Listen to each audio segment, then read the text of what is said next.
are gathered here in Thunder Bay this afternoon, and we are also streaming live online through the Northern Road Link website.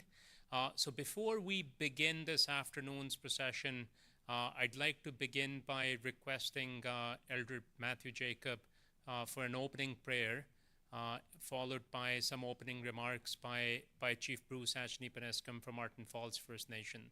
So, Elder, if I can request you to come over for the opening prayer. Thank you.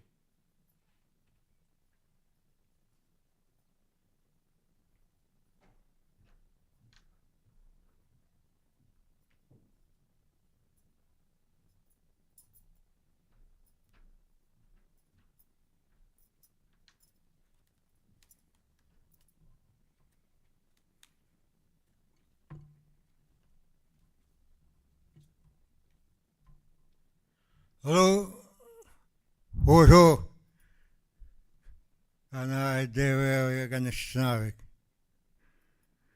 Hojo, hello. My name is Matthew Jacob. I'm going to speak my language. We're back again. We Gina de Ventigain, Monsieur Dota Moina, Naspit Kishan again, Sagi, Nestuichian, Kagerichi, Nunche, Monsieur Nivatuskin, Matibanik, Nestari, Wati, Banikina, Herichian, Chimamichitaman, Kibanekis, Nikazo, Nestagon, Marat, Kishan again, Nunchian, Kageb Mazun. Amen. Yeah. Thank you. Me great.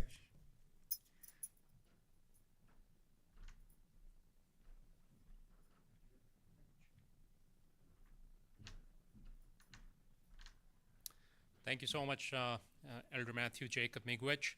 So my name is Qasim Sadiq. I'm the co-lead of the Northern Road Link project, and today's open house is to provide an update on the Northern Road Link project, where we are in the process, what's happened to date, what to expect for the foreseeable future.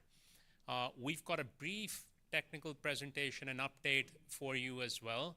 But before we go into that, I'd like to invite Chief Bruce Ashney Penescom, Chief of Martin Falls First Nation, one of the two proponent communities for the Northern Road Link.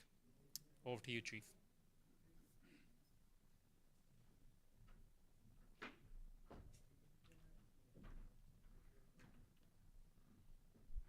Hello.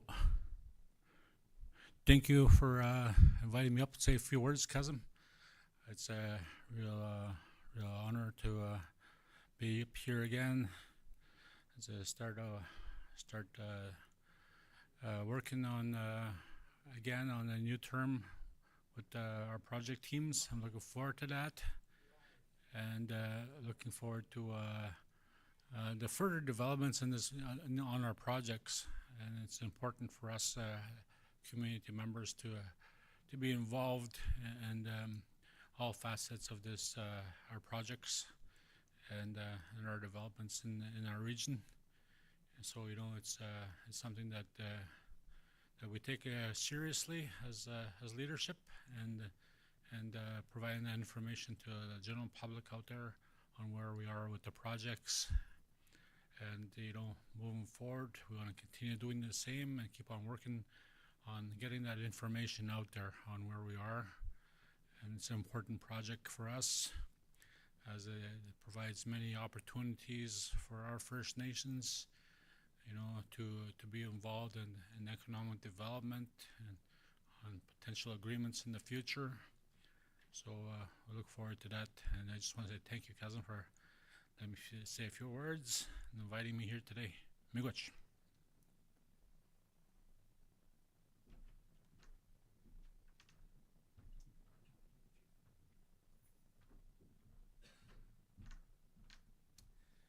Miigwech, thank you so much, Chief, for your remarks. So this sort of sets us up for providing a brief update on the project as well. So I'd like to invite Ange Brooks and Lindsay McBride from Atkins Realis, formerly known as SNC Lavalin. At some point, I'll stop saying formerly, but for now, I'd like to pass it over to Ange and Lindsay.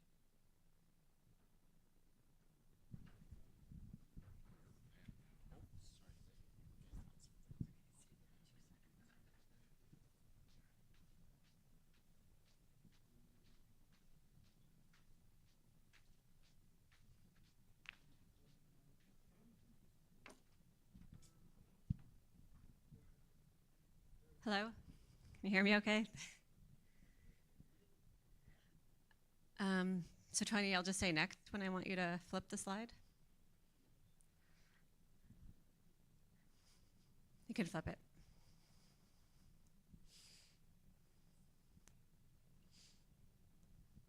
Next.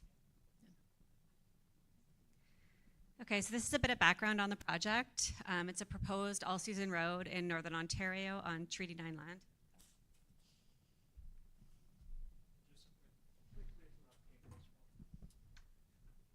Sorry, Lindsay. Just wanted to also quickly acknowledge something I just learned. So thank you so much, Councillor Rob Muniz, for sharing that.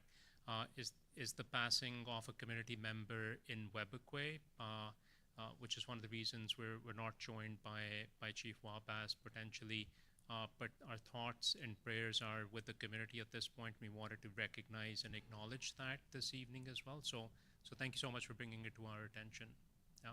Thank you very much, Elder Matthew Jacob, for providing that information and update. Thank you. Sorry. Thank you. So it's a proposed all-season road in Northern Ontario on Treaty 9 land. It will connect the Ring of Fire mineral deposits to the all-season highway network via the proposed Martin Falls Community Access Road. It will provide an opportunity for Webakwe First Nation to connect to the all-season highway network. The Ring of Fire is considered one of the most promising mineral development opportunities in Ontario, with minerals including chromite, cobalt, nickel, copper, and platinum. The project is subject to both the Provincial Environmental Assessment Act and the Federal Impact Assessment Act. The proponents are Martin Falls First Nation and Webakwe First Nation. Both communities are remote First Nation communities over 500 kilometers north of Thunder Bay and not currently accessible by all-season roads. So there's been numerous historical studies on the road, and in 2020, Ontario, Martin Falls, and Webakwe First Nation agreed to work together, and the communities agreed to conduct a provincial environmental assessment funded by the province. Next, please. So there's 3 proposed road projects in the region. This map shows all 3 roads. There's the Webakwe Supply Road in red at the top, and the Martin Falls First Nation Community Access Road in purple to the south. The Northern Road Link will connect the 2 roads together and then connect the Ring of Fire to the all-season highway network via Martin Falls and provide the opportunity for Webakwe to connect. It will enable economic activity by facilitating the transport of goods, services, and resources. Next, please. This slide shows the project team. The communities are leading the project on a strategic level. The Martin Falls and Webakwe First Nation Chief and Council. They also have a working group, which consists of 2 members from each community. And then each community has a project co-lead, Michael Fox and Qasim Sadiq. And then they've also hired technical experts, including Atkins Realis and several other subcontractors to support the environmental assessment studies and engineering. Next, please. So it's a proposed multi-use gravel road. It will range from 117 to 164 kilometers in length, depending on the corridor chosen. It will have a 100-meter right-of-way, numerous watercourse crossings, including a major crossing at the Attawapiskat River, and numerous temporary and permanent ancillary infrastructure, storage and laydown areas, maintenance facilities and yards, access roads, aggregate sites, and construction camps. Oh, can you flip the slide?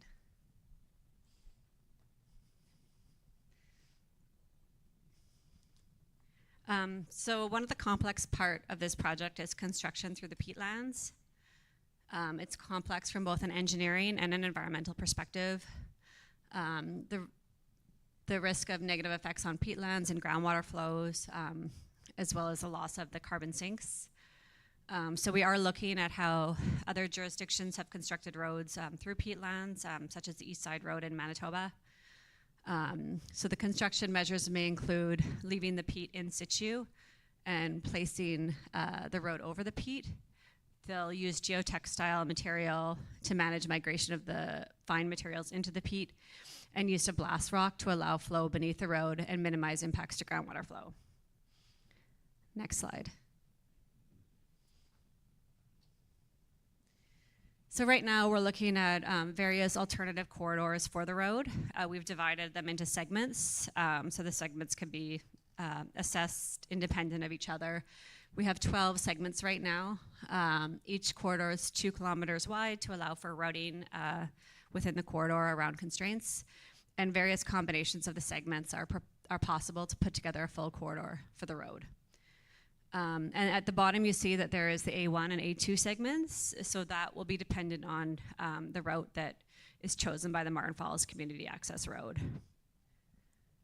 Next slide. So the alternative corridor segments were originally identified based on terrain, with consideration of known biological and IK constraints at the time. Many of the segments follow the Esker, and additional corridor segments were developed to accommodate an alternate crossing of the Attawapiskat River. There's a lot of sensitivities around the river: sturgeon, moose, Indigenous values. And the Ontario environmental assessment process requires an in-depth assessment of alternatives.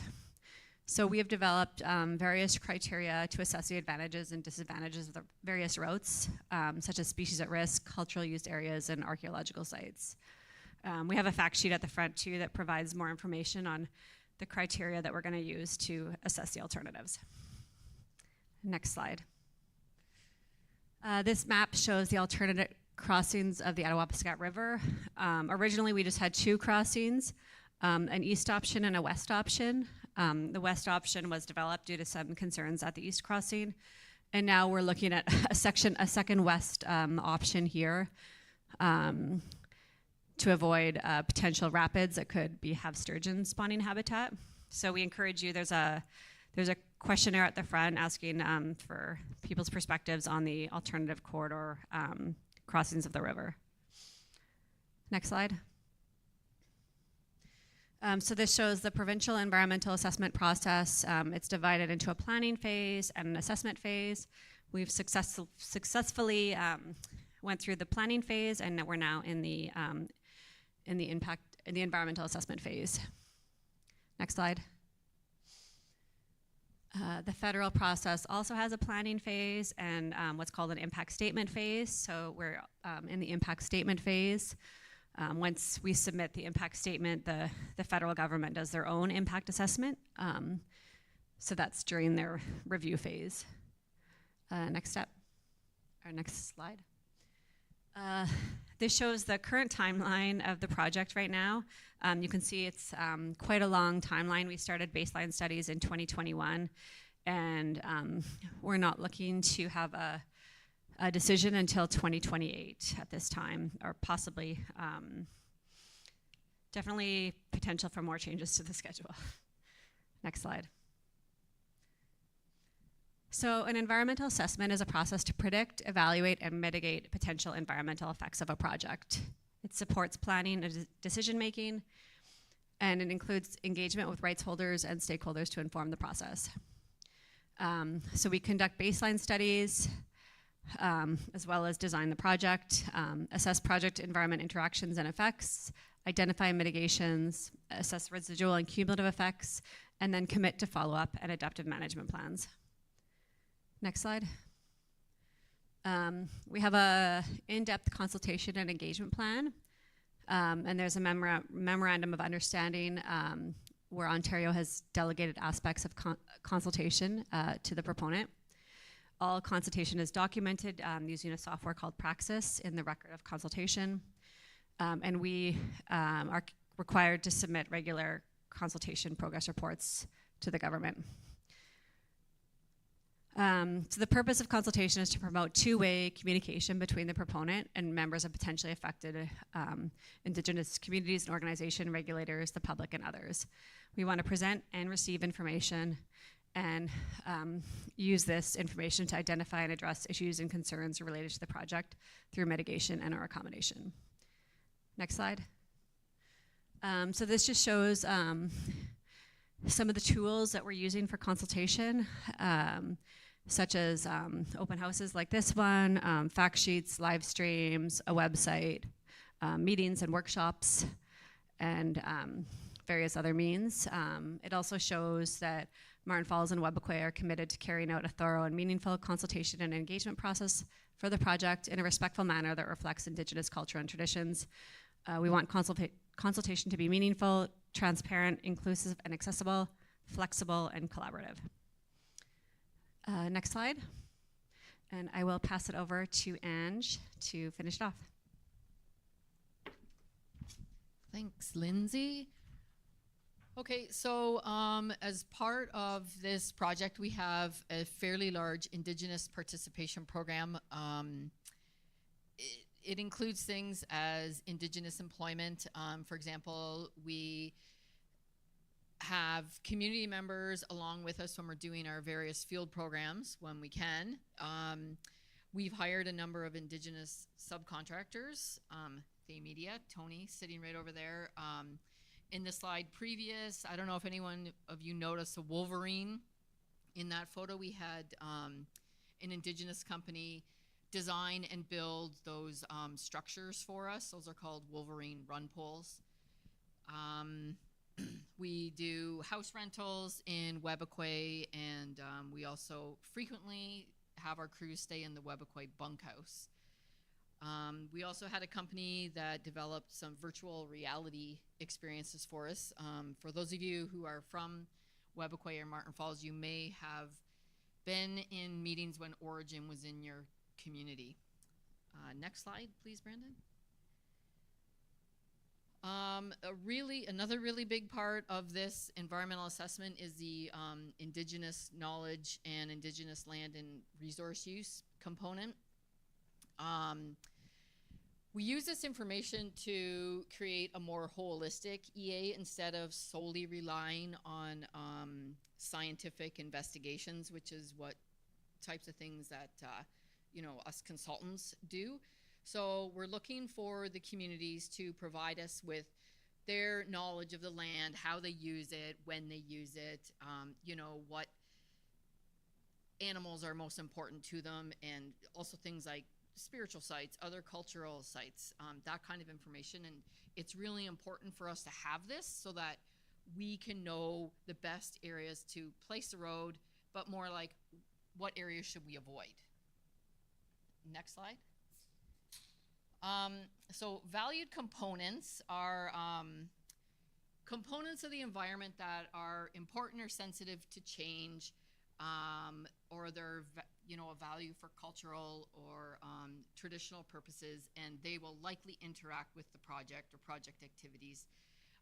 They all fall under these 6 umbrellas. So there's Aboriginal and treaty rights, the biological environment, and that's where all of like caribou and fish and birds and all that fall under that. The physical environment, air quality, noise, surface water, human health, that's kind of self-explanatory. Socioec, so the regional, local economy, land use, recreation, all of that good stuff. And cultural heritage resources, which includes the archaeological studies and build heritage, cultural heritage.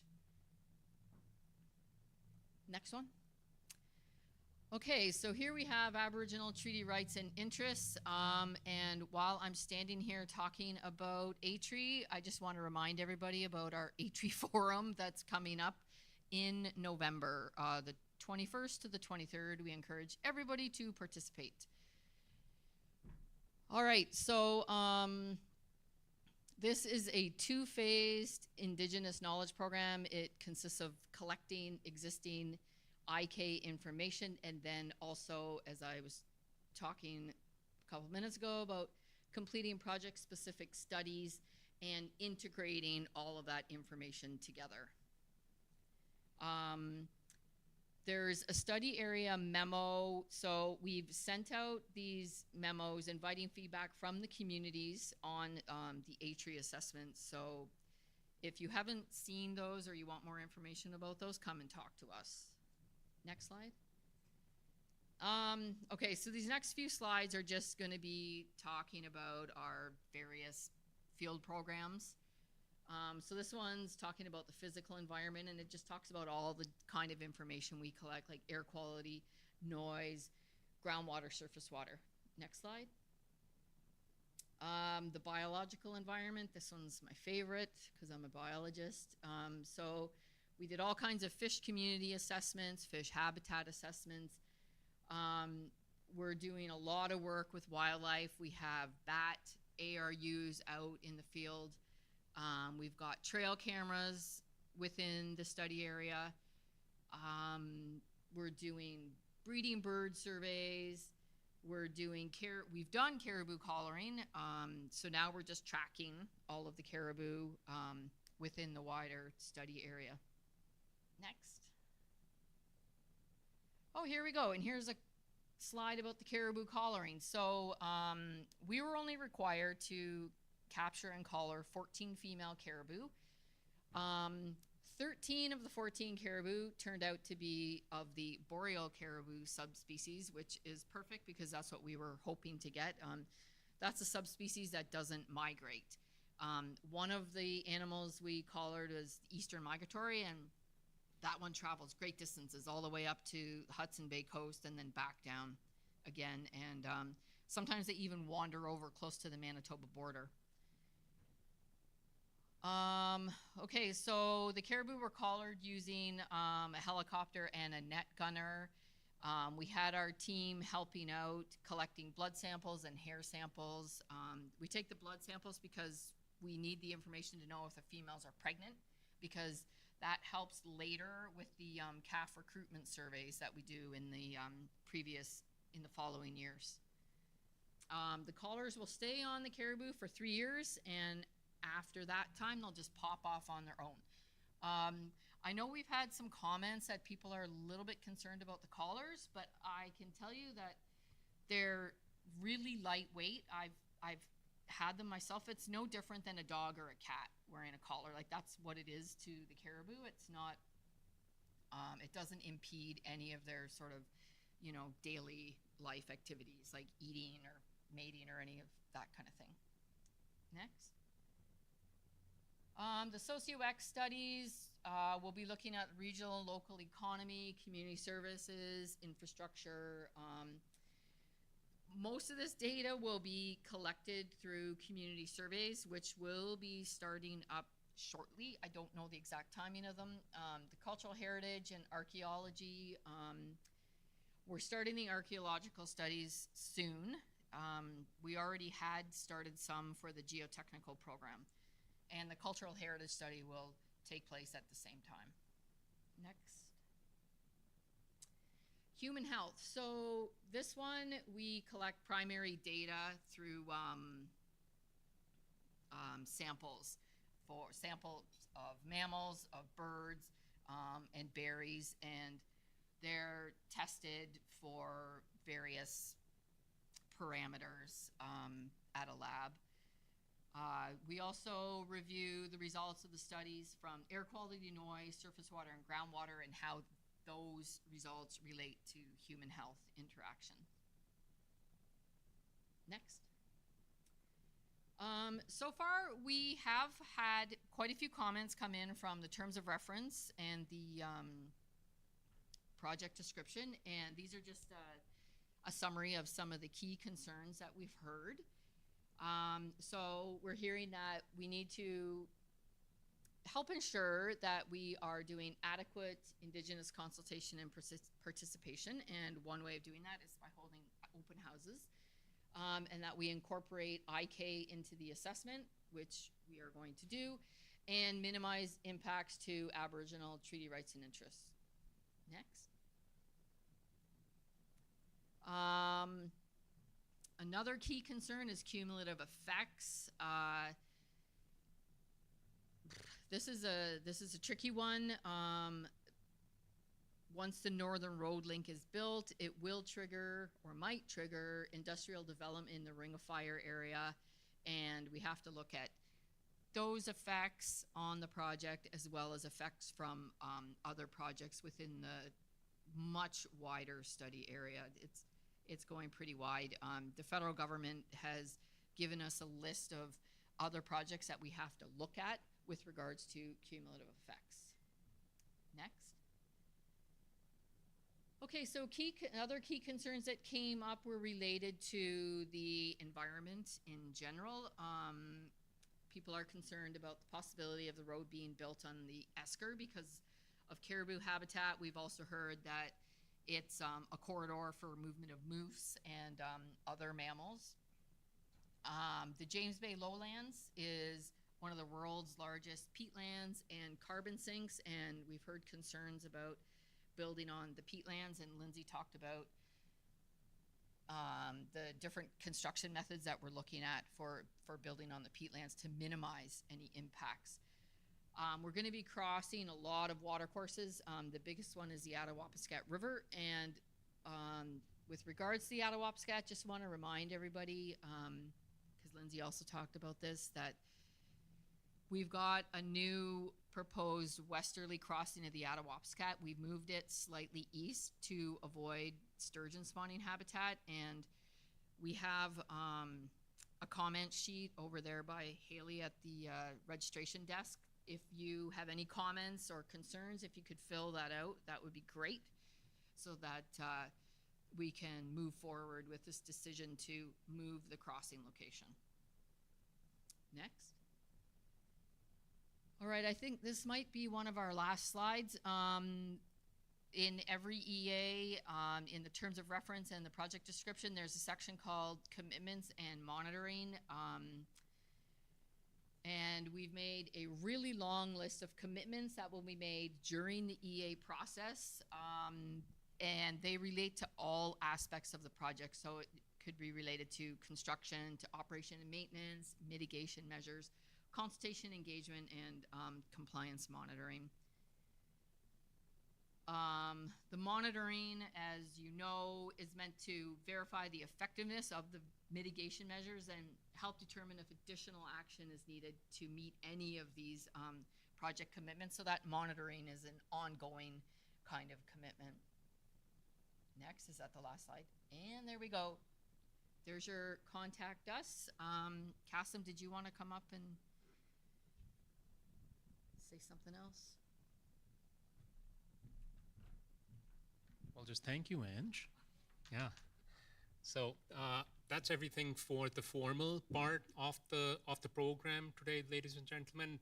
For the rest of the afternoon, we are around for, I believe, one more hour, right, Lindsay? Yeah, one more hour to talk about any sort of information that's available on the poster boards, to receive any input or comments that you might have. And then we're back again later this evening for an evening session on the same material as well. We are having the general public open house, which is of course also open to Indigenous communities. Again, tomorrow afternoon and tomorrow evening. We're in Geraldton on Thursday in the evening. And then for the first time, we will be in Timmins on the 13th of November as well. So if you're not able to join today, but you're looking forward to one of the sessions, please check out the dates on our website, and we look forward to seeing you at the next session. Thank you so much.